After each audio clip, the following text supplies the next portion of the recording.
I think that there are several takeaways here that are incredibly important.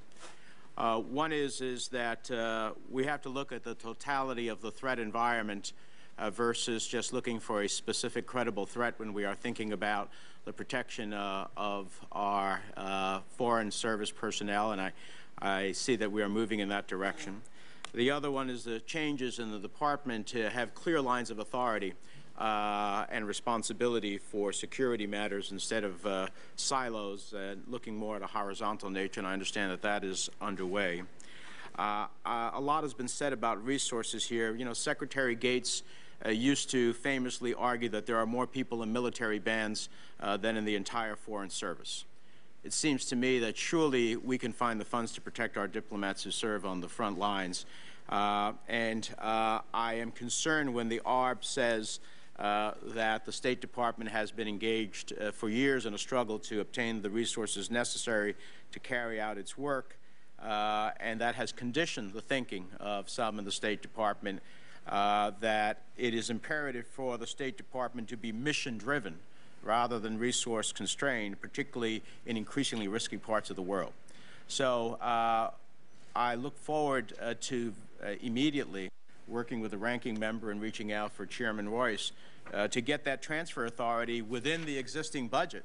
It's not about additional money, it's about taking money that has already been appropriated so that you have the ability to start working, and the next secretary has the ability to start working to protect our people as robustly as we can. And failure to do so, I think, is going to be a poor judgment on this Congress if we can't get you, at minimum, that transfer authority. And finally, I know a lot has been made about the question of what was said and what was not said, and I simply think about that in the context that there are lessons to be learned there as well. In our drive to produce information about a tragedy, an incident, we want to be able to get information as quickly as possible, as we should. But I think what we know and what we don't know is equally as important. And maybe the admonition that we should know before we speak is incredibly important. That would have been incredibly important when we were told that there were weapons of mass destruction in Iraq. And as someone who voted against the Iraq War in the House and didn't believe, based upon what I was able to review, that there was such information, I look, when we talk about tragedies, and certainly Benghazi was a tragedy.